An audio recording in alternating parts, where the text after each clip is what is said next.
Today we're diving into the fascinating history of Supreme skateboarding, talking about its humble beginnings in New York City, its dark ages in the mid-2010s, and its redemption recently. Long before it became a global skate brand best known for its iconic box logo, Supreme had its roots deeply embedded in the skateboarding culture of New York City. In the early 90s, Supreme was just a small skate shop nestled in the heart of Manhattan's Soho district, with a stacked skate team consisting of Ryan Hickey, Justin Pierce, Gio Estevez, Paul Young, Chris Keefe, Jones Keefe, Peter Bickey, and Mike Hernandez. Founded by James Jebbia in 1994, it quickly became a hub for skaters in New York during the beginning of the New York street skate scene. Supreme's early success can be attributed to its authentic roots within the skateboarding subculture in New York, and its influence in New York City itself. The brand's iconic box logo, taken from Barbara Kruger's art, became a symbol of early New York street-style skateboarding. In fact, it took Supreme until 2012 to trademark its now famous logo.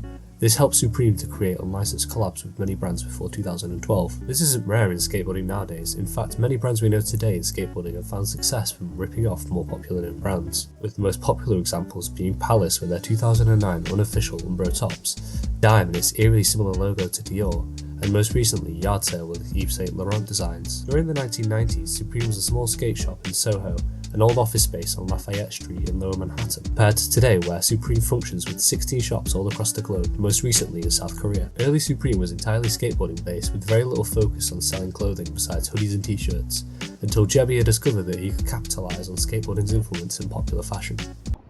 In 2004, Supreme opened a second location in Los Angeles, California. Fuck off! Other notable locations include London, which opened its first store in September of 2011.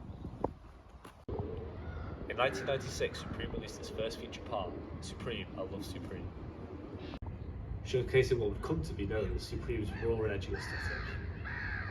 Supreme during this time had cemented itself as a core New York skateboarding brand, and its collaborations only helped further its ever-growing popularity.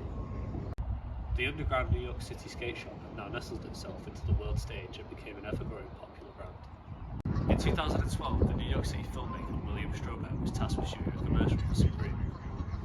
Strobeck would later go on to film Cherry, Supreme's first feature-length part, which was released in 2014. Strobeck's unique style would help propel Supreme into the spotlight and give their parts a nice edgy feel. In 2007, Supreme would go on to release a Nike SB, which was pictured here with Kanye West. This shoe, combined with the other photos of Kanye West seen in public throughout the 2010s, would help propel Supreme into stardom. The Kanye effect did not stop with just Kanye. Other celebrities such as Victoria Beckham and Justin Bieber were later pictured, soon developing into a frenzy where every high schooler and their mum had Supreme. This would lead into a frenzy, which eventually became hypebeast culture, where box logos were bought up in their thousands by lots of teenagers hoping to make more money.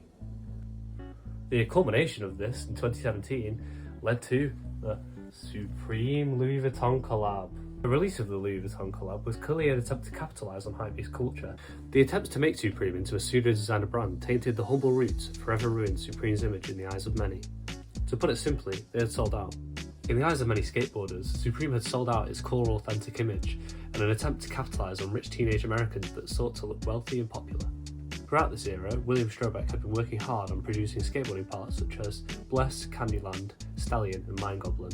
These videos continue to be a showcase of Strobeck's unique filming style.